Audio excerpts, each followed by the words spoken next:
E aí, meus amigos? O Alexandre de Moraes resolveu então exercer um pouco da sua democracia autoritária e simplesmente rejeitou a denúncia contra dois indivíduos que foram então colocados na posição de acusados pela PGR. Mauro, o que é isso? Eu lhe disse: não, meu boy, esses dois garotos aqui não. Eles não têm nada a ver com isso. E tem um motivo. Um dos motivos é porque simplesmente eles foram apenas citados nas conversas, não tendo conversas nenhuma diretas com eles. Ou seja, eles não tramaram nada. Falaram o nome deles dentro das conversas paralelas e nada foi achado. Só que a questão toda é assim. Isso serviu para eles dois. E para Jair Bolsonaro, por que não serviu? Meus amigos, deixa eu lhe contar uma coisa. Não tem uma mensagem de Jair Bolsonaro que comprometa. Não tem uma. Se tivesse, você já saberia. Não tem uma só mensagem de Jair Bolsonaro tramando nada, dizendo que sim, que não. E pelo menos tratando desse assunto. E ademais, você imagina quantos celulares foram apreendidos nessa ocasião, nessas situações todas aqui envolvendo o tal do golpe? Você imagina, chute aí. 100, 200, 300, 400, 500, 600, 1000. Você é um indivíduo melhor que eu. 1.204, se não me engano, celulares. 1.204 celulares. E nenhuma desgraçada, de uma miserável, de uma pereta de uma mensagem foi encontrada ali falando com o Jair Bolsonaro, ou de Jair Bolsonaro para alguém falando sobre golpe ou qualquer outra coisa. Pois é, meu neném. Mas, ao disseram, atacaram, inventaram, estavam coagidos, estavam sob pressão e acabaram acusando o Bolsonaro. Bem, as coisas andaram e andam, mas o Alexandre não parou por aí não. Ele resolveu, além disso, dizer: olha, deixa eu contar pra você uma coisa. A democracia no Brasil da extrema-direita aqui tá ameaçada, viu? Vocês estão vendo? Tá ameaçada. Está muito ameaçada. Eu vou dizer o porquê está ameaçada e como eles andam atuando. Cara, é impressionante como no meio do julgamento doido vai fazer um negócio desse. Mas antes da gente prosseguir, deixa sua inscrição no canal, deixa sua curtida, comenta pra mim o que você tá achando desse rolê de hoje, meu irmão. E lembra, brother, é o seguinte, pra você, sabe aquele café, sabe aquele lanche? Brother, ajuda o teu companheiro, ajuda o canal aqui no YouTube. Você pode se tornar um apoiador, você pode colaborar episodicamente, não é um compromisso mensal que você tem, mas se você puder apoiar o canal, eu vou te ser eternamente grato, muito grato mesmo. Através do Pix, você consegue fazer a sua contribuição através desse endereço. A chave Pix é doimaurofagundes@gmail.com. Eu vou ser muito grato a você, a cada um de vocês, pessoal, que já fez, continua fazendo de vez em quando, dando uma ajuda, uma força aqui pro canal. Tá bom, pessoal? Meu muito obrigado e vamos lá, se liga no movimento, papo. Aí você para, respira um pouco, tenta entender o que tá rolando. E quando você vê, você pensa: cara, eu tô no multiverso da loucura. Esse cara é maluco, completamente doido. Sim, depois de ontem, onde o general Freire Gomes chegou, o comando, olha, escuta aqui o que eu tô falando. Comandante do exército chegou e disse: bem, Jair Bolsonaro nunca apresentou instrumento de golpe. Ele apresentou um estudo, uns considerandos que estavam fazendo, todos embasados em teorias jurídicas e também na Constituição e nas leis. Eu não dei nem muita atenção, até porque isso aí foi apresentado aqui e ali, e também eu nunca dei voz de prisão para ele, até porque não tinha motivo. O que eu falei para ele foi: ó, presidente, se isso aí passar do ponto, né, de repente não estiver dentro do arcabouço jurídico, o que é que acontece? O pessoal não vai obedecer. Ordem legal. Beleza. Show. Bonitinho. Não deu ordem de prisão, ele desfez tudo isso. Só que tem um detalhe que você tem que observar. Vamos lá. Ele disse: olha, quanto ao Garnier, o que aconteceu? O Alexandre botou o peitão de fora. Não, me diga aí, me diga. Quanto ao Garnier ter dito: eu estou com o presidente, eu não sei o que ele quis dizer. A única coisa que eu posso extrair dessa frase é que ele estava com o presidente. Não, mas o que é que ele quis dizer? Eu não sei, cacete. Se ele quisesse ter dito outra coisa, ele teria dito. Ele disse: estou com o presidente, e ficou por aí. Ademais, também o general Freire Gomes disse que nunca recebeu ordem para executar nada legal. Disse também que nenhum documento foi preparado e conjecturado de apresentar nos demais órgãos, quanto no Congresso, na Câmara, no Senado. Inclusive o Freire Gomes tinha falado com ele sobre isso. Agora, pelo que eu me lembro, quem ia diariamente por confissão própria na delação e na polícia, logo que foi detido o general, o coronel Cid, ia lá diariamente na casa do Freire Gomes conversar, trocar ideia sobre os negócios todos. Uma coisa é clara: todo mundo foi acusado por Cid. Outra coisa é clara: O material todo estava no celular dele. Outra coisa também é clara. Meus amigos, todo mundo estava conjecturando, todo mundo paralelamente estava, inclusive ministros falando isso hoje. Todo mundo estava ao lado do presidente, ali planejando, conjecturando, coisando, conversando sobre um tal golpe, sobre um tal golpe, não, sobre uma intervenção, alguma coisa, e pressionaram, tentaram pressionar Jair Bolsonaro, que nunca cedeu. E mesmo assim, depois disso tudo, mesmo Mauro Cid tendo dito, não vou fazer isso, não, vou fazer, não vai fazer isso, não vai fazer aquilo, ele chegou a dizer essa frase, você pode procurar aí. Em 64 não precisou de ninguém assinar nada, foi na base do caralho, do cacete. Pois é. Frase de quem tá delatando o Bolsonaro, um homem inocente. Bem, não vou dizer nada não. Eu não vou... O errado sou eu, mas olha pra minha cara. Olha pra minha cara aqui. Você, não, você. Eu não vou dizer nada. Mas você sabe. Você sabe aí, do outro lado. O que é que eu tô falando? Bem, vamos lá. A questão toda, pessoal, porque eu preciso apontar para você o seguinte, presta atenção. Que o comandante do exército, que é a única autoridade, eu vou repetir, é a única autoridade do exército que pode receber uma ordem do presidente da república para repassar a guarnição, está dizendo, não teve documento assinado, não teve documento integralmente documentado, o que teve foi coisa jurídica embasada na Constituição, e nunca foi me dado ordem, nem conjecturado, nem feito reunião nesse sentido. Ele, como única autoridade que está dizendo isso, ele é o único cara que podia chegar e dizer assim, cara, teve tentativa de golpe. Ele está dizendo tudo que não teve. Como é que vocês vão fazer para provar agora que teve? Acabou, caiu o chão, parceiro. Mas eles vão seguir o baile, pelo menos para desgastar Bolsonaro. Agora olha lá, o negócio foi tão feio que até a Rede Globo teve que passar. Começou hoje, na primeira turma do STF, a fase de depoimentos do chamado núcleo crucial da tentativa de golpe de Estado. Esse grupo inclui o ex-presidente Jair Bolsonaro e mais 7 aliados. O último a prestar depoimento foi o ex-comandante do Exército, general Marco Antônio Freire Gomes. Freire Gomes falou sobre a reunião no fim de 2022, em que Bolsonaro teria apresentado, segundo ele, um estudo sobre o GLO, Estado de Sítio e de Defesa, instrumentos que estão previstos na Constituição. Pronto, meu amigo. Então, depois disso, a gente já não tem muito mais o que dizer. A própria Globo passando, mas, Mauro, eles vão continuar. Vão continuar. Não é porque vão continuar que eu vou desistir. Olha, pessoal, é o seguinte. Quem não tiver a fim de ter esperança, quem não tiver a fim de ter... Não é nem esperança, não. É certeza no futuro melhor. Acaba com esse negócio de esperança. Quem não quiser sonhar com a realidade que vai se materializar, meu irmão, não tire esse direito de ninguém. Me deixe sonhar porque a minha realidade vai se materializar. Custe o que custar. O equilíbrio precisa existir e vai existir. Aí, pessoal, olha só. O Alexandre chegou e disse, olha, as doidices, cara. Chegou e disse assim, ai, aconteceu na Ucrânia, na Romênia, na Ucrânia, na Polônia, não sei aonde, esse negócio. Que a extrema-direita não consegue, já percebeu que atacar a democracia não dá audiência. Então você tem que atacar, eles estão atacando agora os instrumentos da democracia. Por exemplo, ele disse assim, ó, não adianta atacar a democracia, então eles dizem que as votações foram fraudadas. Bonitinho, Alexandre, né? Parece um bebê, como é o nome daquele bebê? Reborn, né? Parece um bebê reborn, não tem nem pelo no corpo.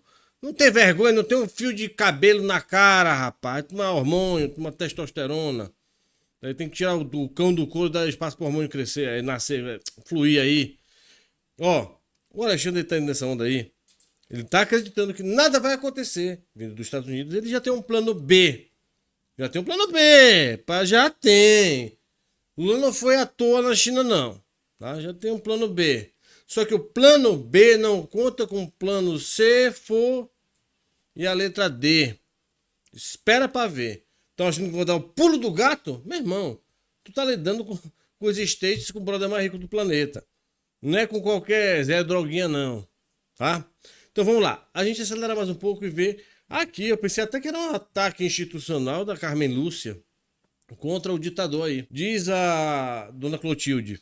do 71. Nunca soube de tirano anunciar ser contra a democracia. Porque não leu. Porque não estudou. Porque não falou nada, égua velha. Olha só. Ai, Mauro, você sente democracia? Desculpe, não é égua velha não, é égua nova. Tô brincando, senhoras. Ó, por exemplo, vou citar aqui o bigodinho lá, o Hitler.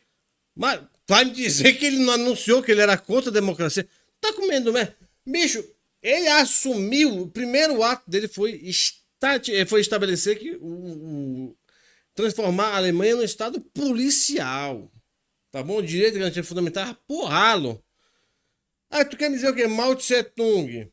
Quer me dizer o quê? O Lenin. Pô, cara, pra vocês terem ideia, Lenin, um cara escroto, mandou queimar a família real, fuzilar a família real com 101 tiros, se eu não me engano. Através da parede do quarto. Filho, tiro, criança. O pai, mãe, 2 crianças. Tem uma foto na internet, procura aí. Tá? Esse cara, no leito de morte dele, ele pegou um papel, teve derrame, não conseguia mais falar. Pediu uma caneta, né? A pessoa deve ser uma caneta. Deram a caneta, ele começou a escrever. Disse assim: meu sucessor natural é Stalin, mas haja o que houver, não deixem Stalin assumir. Ele é truculento, grosseiro, bruto, sem limites. Ele é mau.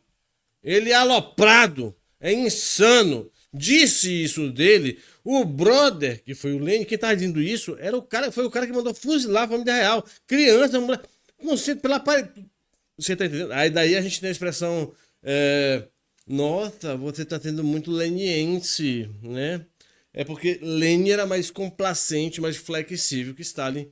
E os dois eram um monstro, o monstro A e o monstro B. Aqui na foto você vê apenas o monstro, né? Não A e nem B. Então, só para derrocada do argumento da doutora do desconhecimento aqui, a dona ignorância do 71, não existe, rapaz, tirando anunciar que é contra a democracia.